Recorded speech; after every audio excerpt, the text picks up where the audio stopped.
మీకు ఆజ్ఞాపించు సమస్తమును నీకు తెలియజెప్పేదను అని చెప్పి దేవుడు ఎంత గొప్పగా మాట్లాడుతున్నాడు. మన గొప్ప దేవుడు మన తండ్రి యేసు ప్రభువు. ఎందుకు ఆ విధంగా చెప్పి మాట్లాడుతూ వస్తున్నాడంటే, మీకు ఆజ్ఞాపించే సమస్తమును మీకేం దేవుడు ఏం చెప్పి మాట్లాడుతూ వస్తున్నాడంటే, దేవుడు మీకు ఆజ్ఞాపిస్తున్నాడు. ఏం ఆజ్ఞాపిస్తున్నాడు?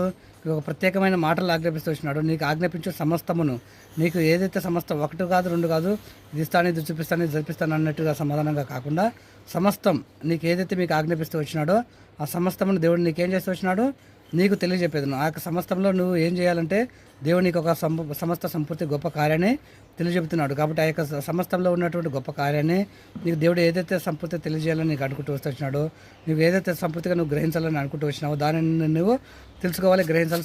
నువ్వు దానిని నువ్వు సంపూర్తిగా నువ్వు గ్రహించాలి, అనుభవించాలి, ఆలోచించాలి. నీ యొక్క జీవితాన్ని సమస్తం సంపూర్తిగా మార్చుకోవాలని చెప్పేసి సమస్తం దేవుడు ఏ విధంగా మాట్లాడుతున్నాడు. కాబట్టి నీ యొక్క జీవితాన్ని ఆలోచిస్తూ వచ్చావా కాబట్టి సమస్తమును మీకు ఆజ్ఞాపిస్తూ వచ్చినటువంటి సమస్తమును నీకు తెలియజెప్పేదను. నీకు సంపూర్తిగా ఒక ప్రత్యేకమైన విషయం గురించి నీకు తెలియజెప్పేదను. నువ్వు సిద్ధంగా ఉండి సంపూర్తిగా తెలుసుకునే విధంగా తెలుసుకోవాలని చెప్పేసి దేవుడి యొక్క ప్రత్యేకమైన ఉద్దేశంతో మాట్లాడుతూ గొప్ప ప్రేమిస్తున్నాడు మన గొప్ప దేవుడు మన తండ్రి యేసు ప్రభువు.